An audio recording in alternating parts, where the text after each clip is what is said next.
somebody's listening to this like, Zeke, vision for you is easy. You're an architect. I don't have a vision. I don't even know. How do you get inspired? It's getting around people of vision who are doing things that are inspiring, or someone that has been there before. What's going on, STR Nation? This is your host and brother from another mother, Manuel Pani, here all by myself this week as Riley had some internet issues. You would think he's in Sardinia and I am in the States, but unfortunately, something happened with his Wi-Fi, so he wasn't able to stay for the entire podcast. But today I had the pleasure of talking to Zeke Freeman. He's the owner of Root Architecture. They have designed over 400 properties between boutique hotels and STRs. And it was just such a fun conversation to bring in the aspect of architecture to the design of a space. And I really enjoyed his perspective on life and being a parent also, and how does he encourage his kids to be more creative? Because that's something that I've noticed also when I'm here in Sardinia and just walking on the beach is very funny. Parents are more interested in building the sandcastles than the kids are. And kids are so kind of scatterbrained. And so that's one of the questions that I asked him. I'm like, hey, like as a successful architect, how do you help your kids develop vision? Because at the end of the day, especially when it comes to design, but especially when it comes to you also building your own brand, just having a vision is so important. And I think most of us are lacking that ability now. At least I know it for myself. A lot of the times I find myself getting kind of stuck in loops and I don't think as big as I could be thinking. And I get kind of stuck with just a small vision.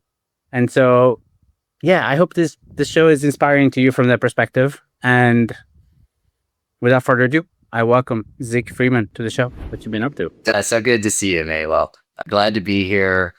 Yeah, we've been up to a lot. I mean, there's just a lot going on behind the scenes of working on hotels, short-term rentals, developing some of our own projects. Excited to chat with you guys. Yeah, man. So walk us back, right? You didn't start having 400 projects under your belt. So how does somebody that goes through architectural school and everything else that you've done end up deciding to niche down on hospitality and STRs and boutique hotels? How did this happen? Yeah, you're right. So it has been a journey, and we do a lot of work outside of short-term rentals and hotels. I started out working for other architecture firms around Denver, more in the commercial space. I did schools, worked on federal office buildings, and then had the chance to do a couple of hotels and realized how much funner that was than working for the government. So that kind of instilled in me early, like, there's multiple different types of projects, and there's a different level of passion and engagement that you get from people that are creating unique spaces, places for people to go and visit. And so, that's always been something I've enjoyed. When I started my firm in 2012 and left some of the larger firms that I was working for, the easiest place to start when you're hanging your own shingle is usually in residential work. And so a lot of what we did in the beginning was, and I also had a construction background, was design build. And so I would design a house and put on a tool belt and build a house. And I did that for the first several years. Which was great in the beginning, having one client that you could kind of stretch out and generate more work out of was good. Understanding the whole, start to finish of design to construction is very helpful as an architect to understand what it really takes to get things built. As we grew and our design and we got recognized for our architecture work, I began to realize it made much more sense for us to focus in. And so initially we focused in from trying to do, less construction and just focusing in on architecture. We did that for a few years. We kind of gained work experience more in the multifamily space. We did a lot of townhomes around Denver. And then we started seeing a lot of those guys in our that were our clients move from kind of this townhome space to small little boutique hotels. And so, as short-term rentals were becoming popular, it was easy to take like a 3-4 unit multifamily. And if you just put it on Airbnb, then and you classified the things as hotels, and you had to add a few different code pieces. You'd have to make them accessible. You'd have to make sure that it met IBC requirements. Then you could classify these small little multifamily projects as hotels. And so we became a little bit of an expert in that initially for clients. And I love the development portion behind it. Just made logical sense. As short-term rentals were growing, it was a way to get into that space that's kind of a crossover. And so we early on started looking at, well, how could we get into this space ourselves as developers? And we put together some small boutique hotel projects kind of right before COVID that we brought in a land developer that owned like an old church building and walked it all the way through design and permitting and got it ready to launch. And it was going to be our first hotel. And right as COVID hit, this was in 2020, he got cold feet, and it was kind of right before the shutdown happened. So it ended up being a good thing. We got it designed and permitted, and he backed out of it. So, that put that project on hold, but it got our feet into it of like, this could be a cool space. And it stayed in the back of our mind as we begin to, then go back, and we decided to not do a partnership and do our own smaller projects. So we stepped in from that to doing, well, what could we do that we had more control over, especially during COVID, when things, when you're sitting at home and needed a project. So we got into a little property that was in our neighborhood. We purchased it as just the land, and then we built out during COVID, built this kind of cool Airbnb tree house, which was fun because I brought our boys in, put on a tool belt, and kind of went back into the construction phase of things. And that got us into our first short-term rental. So long answer, but that kind of got us into the hospitality space. That's awesome, man. So there's a lot of people that, especially in the like mountain side of things, cabins and so on and so forth, end up deciding to build their own property, right? And so with all of these projects that you have done for yourself and have done for other people, I've never built anything from scratch, right? So if I called you, I'm like, Zeke, I have a piece of land and I think I'm going to build something on there. How do you begin that process? Like, what are some things that you would tell somebody that has never done it? What do you think about? And how do you guarantee yourself a successful project? Yeah. Yeah. I mean, first is understanding, what really your goals are with the project. Because, you can take one project and build, a really great, successful, short-term rental or house in one area. And, maybe it doesn't really fit well in a mountain zone. And so understanding, what are your goals? And we'll usually start with kind of a visioning brainstorm session. We'll hop on a Zoom call like this, get to know, what your, dreams are. Are you looking to build something that you can use for yourself, for your family? Are you looking for something that's going to be the, a highest return on investment? Are you looking for something that really needs to work for both? Is this whatever it is? So, that visioning session is really where we're kind of diving in, understanding, what success means to you. And then budget's always going to be a part of it. We'll get there. And so understanding, typically, if you're looking on an investment property, those things kind of work together. Of what can this rent for, to what is it going to cost us to build it? What are all the components that need to go into a build? And understanding from a big picture, not just a component of the construction. You've got financing, you've got land, you've got utilities, and help really kind of break up all of those pieces And so we would package that up. We call it a concept study, where we're going to pull together a questionnaire of all those needs and wants.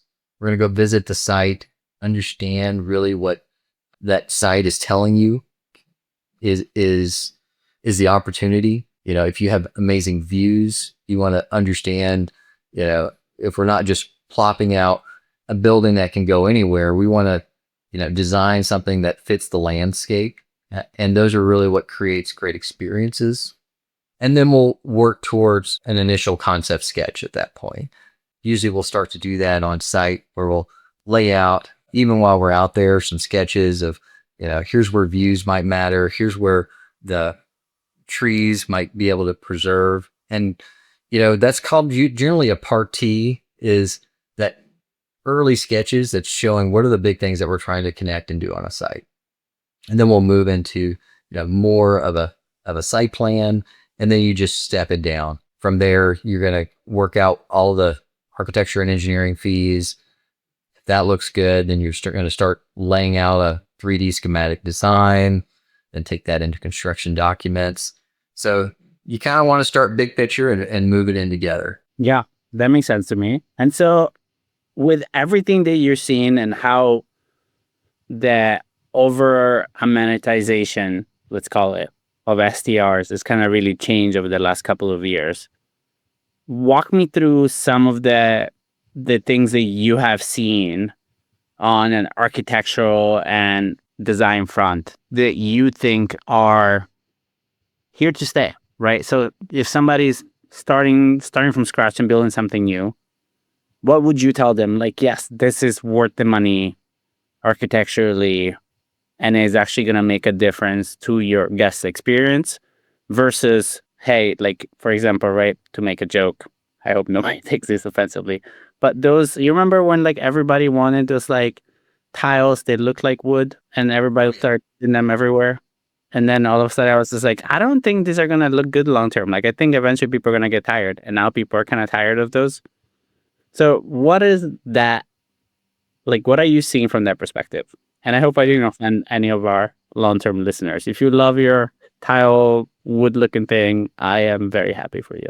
Yeah, I think the best amenities are ones that you don't have to build. I think it's always important to find like a really great site, and especially being in Colorado, there's lots of opportunities that you can really connect back to nature. And so that the first mistake is buying something that you're having to build all of those amenities out. And that sounds backwards as an architect, but oftentimes what we're doing is, it's not so much what you build, it's what you choose not to build and you leave behind. And so, don't put a house, right on, the most beautiful part of the landscape. Pull that back and you leave that as your open area. So finding places that already have those amenities. Maybe it's a great river, maybe it's a great view, maybe it's proximity to ski resorts or lakes. And then once you identify that, like what makes the soul of a property, then you can kind of build off of that and highlight off of that. It's much better to identify, again, going back to a view and experience.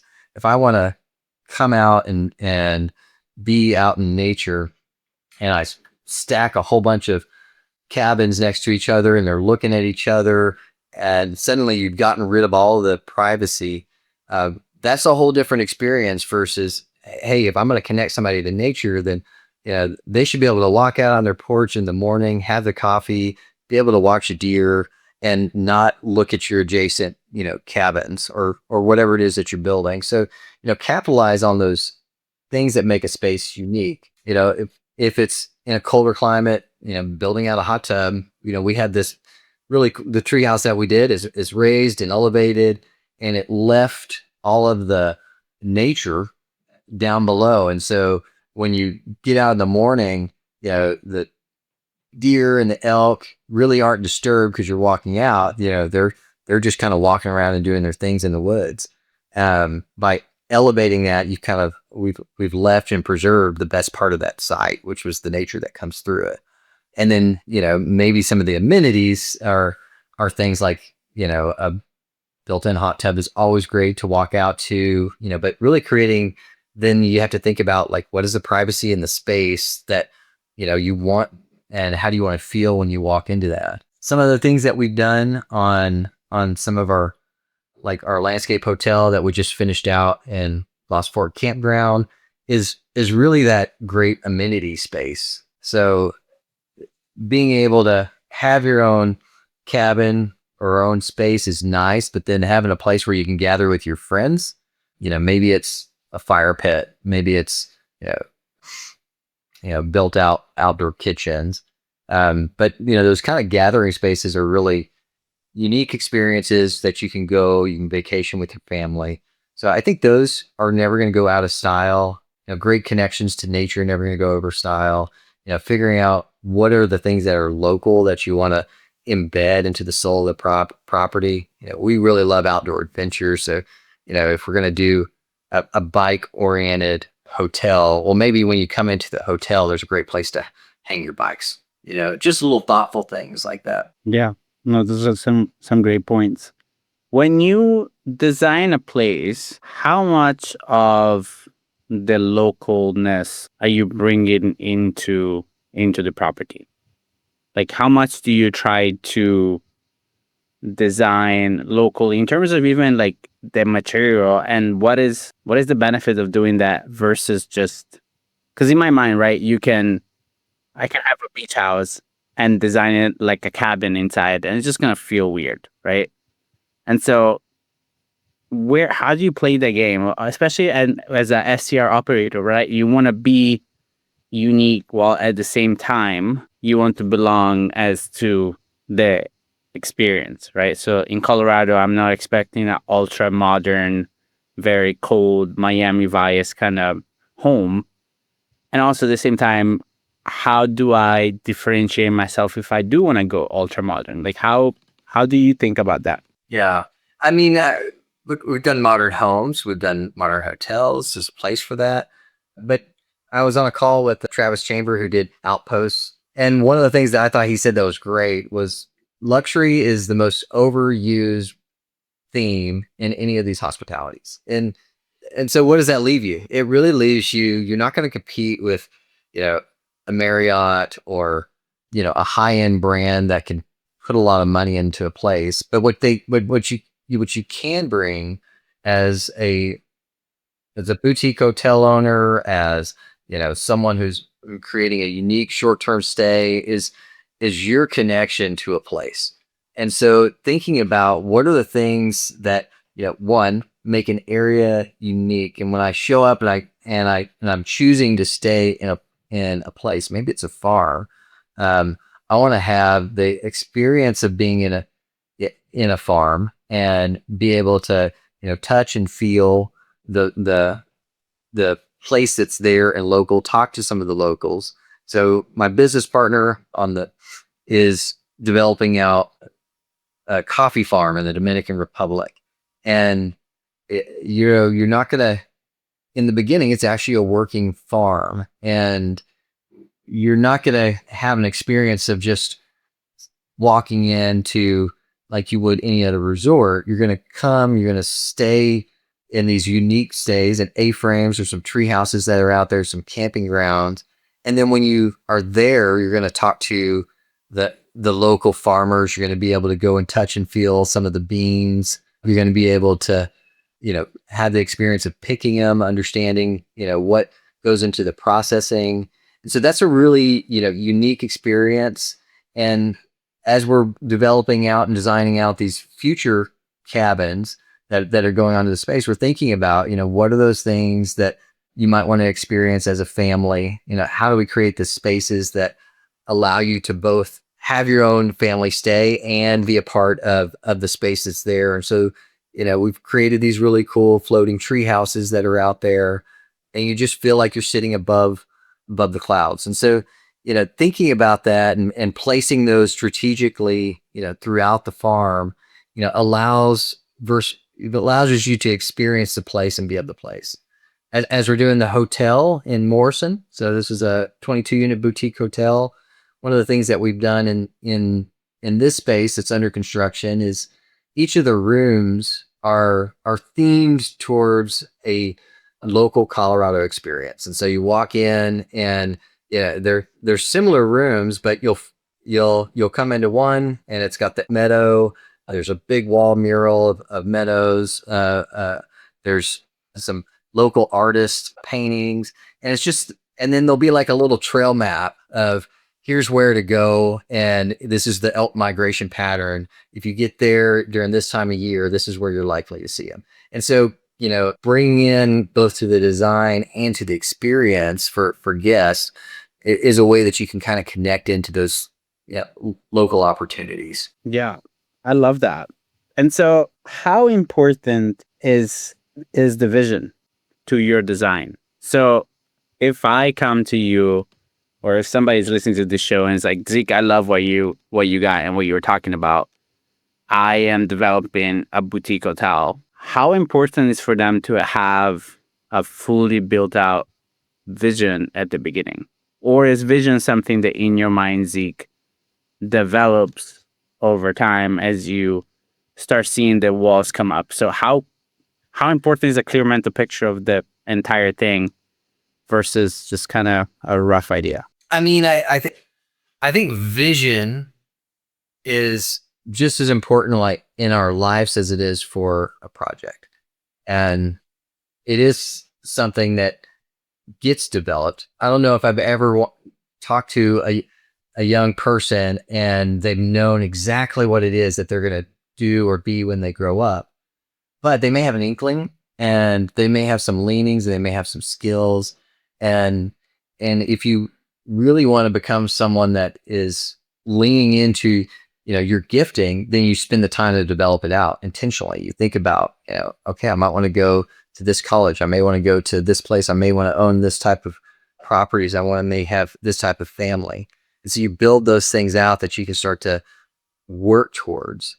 And the power of that vision is, if you crystallize that in your mind, the more clear you get about it, the more that, the universe conspires to help bring those things to be.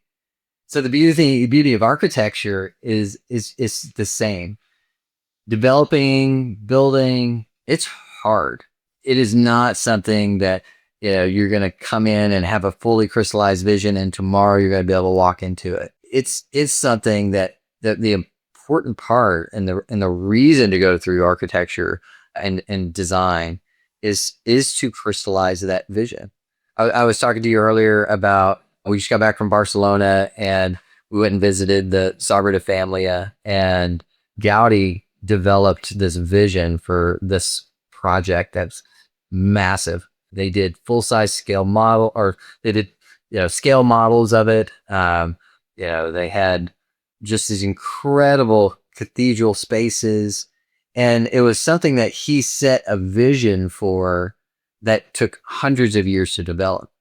And there were several times where it started, it stopped.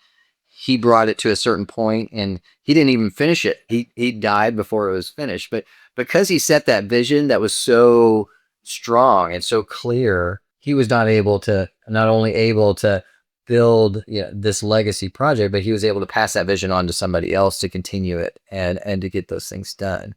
And so the power of great visioning is it's not just that you're going to walk out with a set of blueprints. You're going to walk out with a future dream that, really you just created out of nothing. And then that gets crystallized into reality. So it's powerful. And it's the same whether it's in your life or whether it's on a set of blueprints. That power of vision takes all of the unknown questions. What is this going to cost? How are we going to get the funding? Where are we going to do this? Who's going to build this? There's a million of those in the beginning. And if you try to answer all of those right at the beginning, you'll get overwhelmed. But if you can set the soul and the vision for a project, then it gives you something to strive for. And those things will begin to answer themselves. Yeah, I love that. And that was very well said. My question leading from that is this, right? Somebody's listening to this like, Zeke, vision for you is easy. You're an architect. I don't have a vision. I don't even know. How is Zeke find, if you're ever in a funk, right? In a creative funk, in a vision funk, what are your hacks, Zeke? Like how how do you get unstuck when you're feeling visionless, when you just can't figure out how to design something, how to figure out something, you just can't tap into this soul or the vibe of this project or what these people are looking for, or maybe you're just not understanding, you guys are just talking different languages. How does Zeke get connected to vision? How do you get inspired? Yeah. Yeah. Well, I think first it's getting around people of vision who are doing things that are inspiring, or someone that has been there before. I'm a huge believer in the power of mentorship. Luke Skywalker, like, he didn't have the vision of becoming all that he was. He went to, he got his Yoda to work with, that had been there and done that, and helped him kind of shape who he was, of what was inside of him. And so getting around, whether it's people of vision or mentors of vision, I think is incredibly helpful in whatever areas of life. Traveling for me is another big one, especially, in the hospitality and short-term rental space. If you're trying to create something unique, it, nothing's really new underneath the sun. It's just like spices. It's how you put it together to make a great flavor. So getting out, and especially if you're local region where you're seeing everything being done the same, gives you an opportunity to sample where else are unique experiences happening. How are they creating that? And then maybe there's a way to, I'm from Texas, and Texas food is great. We're right next to Mexico. Mexico food is great, but the best food in the world is Tex-Mex. If we go to any restaurant, my wife's like throwing down some sour cream chicken enchiladas. So, it's that, how do you pull those couple of things to get together to make sour cream enchiladas? You go and you try it. I love that. So you have kids, right? You have a family. Okay. So how does Zeke, the dad, talk to his kids about vision and life? Like, how do you encourage your kids? Because again, right, one of the big things that I see, and I've been here now for 7 weeks, and my little sister was here, she's 11. My girlfriend's son was here, he's 9. And you see now the difference between kids that have parents that encourage them to remain kids versus parents that are technology reliant. Because then the kids, even at the beach, are just on their phones, or they're just playing with things and everything else. Versus the kids that just all of a sudden found some sticks and some other things, and all of a sudden they're playing and inventing things and building castles. And you can even see it in how the kids build the castle, the level of vision that they have.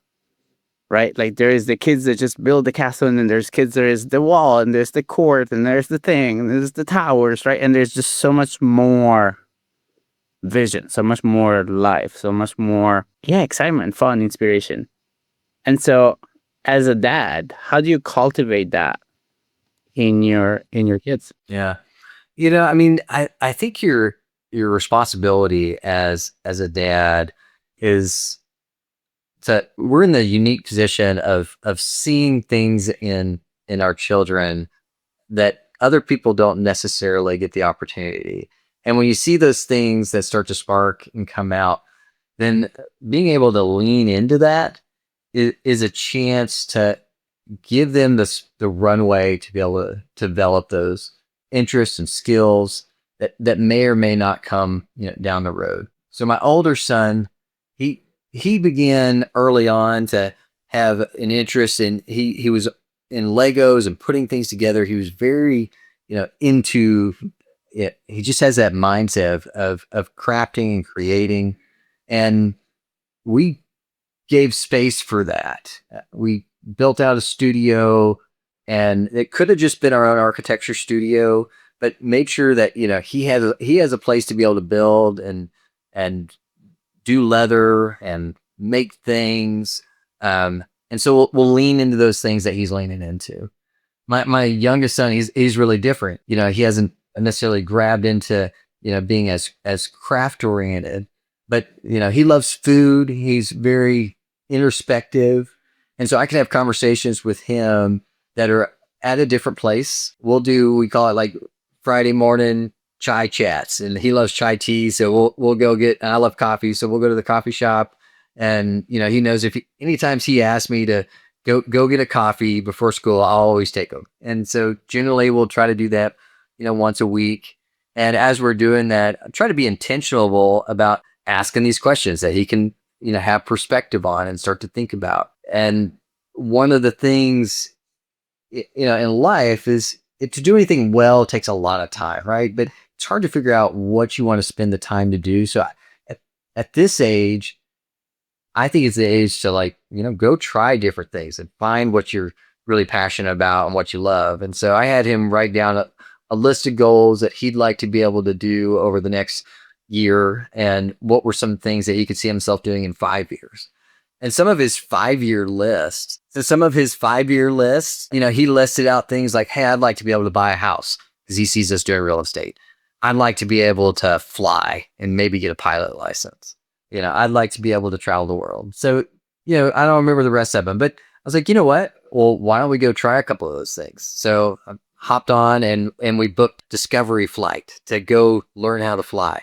And so we went out a couple weekends, and it was this amazing experience. It's like, you can do that for a couple $100. You can go do a test flight. We flew all around Denver, and, we had a great time.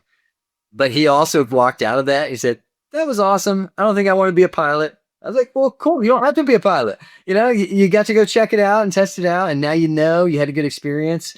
But, at this age, it's like, go try some things, and don't be afraid to, do something that you think might be way out there. You may be able to just put your foot in, and, you'll either find that you love it, or you'll find that you don't, but at least you'll know. And you may find something that is your calling that, then you can begin to develop into. And so I think the only mistake you can make before, you're 25 is just not trying enough things. Like, get out, have some life experiences. I think there's so many people, like you said, that, even kids that are sitting behind, an Oculus and a video game that aren't experiencing enough real life things. Like, you can go travel. Like, by the time I was 16 years old, I had been to Guatemala, El Salvador, Costa Rica, Australia. There's opportunities even as young people to go and see the world. And so getting outside of your comfort zone, again, whether you're doing that as an adult or a youth, I think is important in seeing the way the world is in different places. Yeah. Yeah. I actually felt that your advice was actually very, very timeless and ageless right now, because I don't believe that should ever stop. I feel this very strong calling and believe that if you are not excited about your current life by any way, shape, or form right now, there is something that is not kind of pulling your strings, that you wake up numerous days in a row just being like, ugh, I cannot, like, life is happening, right? I urge you to do something about it. And maybe it's a little bit like a diversified portfolio. Like, you need some things that are like in it for the long haul. Like, okay, you're going to be an architect, you're going to be a doctor. Like, you got to commit, you got to put some time into it. But you always ought to give yourself that, like, investor play money, where I can go, invest into, a couple of cool companies, and maybe those will hit or see. It's the same thing in life. Like, you don't want to put all of your money into Bitcoin and lose everything, but you want to pull out that 10-20% and give yourself permission to play, especially as an adult. If you're not trying into those other things, go take an art class, go take a, archaeology class, like, learn something different. And those areas, like, you don't have to commit for the long haul, but you should have a little bit of that. Like, you should have a bigger bucket that's, I'm committing to the long haul to master this craft and become this person. But if you're not testing in the bucket of life, then, and trying some other things, then you may be, one, that those can add to what you've committed to as a master craft. And maybe that brings, your experience. And every now and then you might find something that's the next season of your life. And if you're not in a place where, for at least me personally, where like I'm excited about the next season, and then yeah, it keeps you from growing. Now, on the reverse side, if I'm all over the place and I'm doing way too many things and I haven't anchored into anything, then I'm not effective either. So I think that 80-20 rule is probably a good mix. Yeah, man. I love it. So I want to be respectful of your time. So where can people find out more about you, and if they want to work with your company, Root Architecture, where can they find out? And do you design nationwide, or is it? I mean, you're designing a coffee farm in the Dominican Republic, so I assume geography is not a limit that you have. But where can people find you and work with you? Yeah, I mean, you can Google us online, Root Architecture and Development, Zeke Freeman. And my handle on Instagram is at Zeke Freeman _ Root Architecture. But I think if you Google either of those, you'll find us, and we show up on all platforms. We'd for sure love to help anyone in. Yeah, we're primarily, I'd say, as our core is Colorado. We practice nationwide, and if there's a really cool, interesting project and we have the right skills to be able to help you, then we'll look international as well. We have a team in El Salvador. We have a team in the Dominican Republic. So the ability to be able to do those two locations are good for us as well. Amazing, man. And then the last question that we ask all of our guests is, what is your number one secret to success with short-term rentals? Yeah, I think with short-term rentals, the real key is creating something that is not like everybody else. It's not about being super unique, but it's being timeless, and what is of the space and what is of the place. So thinking about, how do I create spaces and places that are what I'd like to visit, that connect you back to that local area and community. Yeah, I love that, man. Yeah. I've had such a great time. I love the range of conversation that you and I somehow always manage to have. And I look forward to seeing the projects that you do, and sharing tips on travel. Again, I also get deeply inspired by travel. And I think travel is not something that you get to do with the extra time. I think travel is something that adds to the quality, the tapestry, the substance and the fiber of what and who we are. And so, regardless of how you want to do it, that is international or just locally, if you are feeling in a funk, I think the greatest thing you can give to yourself is a change in environment. And so, if you take nothing else from the show, go book yourself a little trip somewhere, and if you're designing a place, go get inspired, right? Go stay at a great hotel and go see a beautiful city, and let yourself be told by life what you should do next. Super good. Well, great to chat with you again, Emmanuel. Thanks, man. Likewise. Well, guys, this is it for us this week, and I look forward to seeing you guys on the next episode.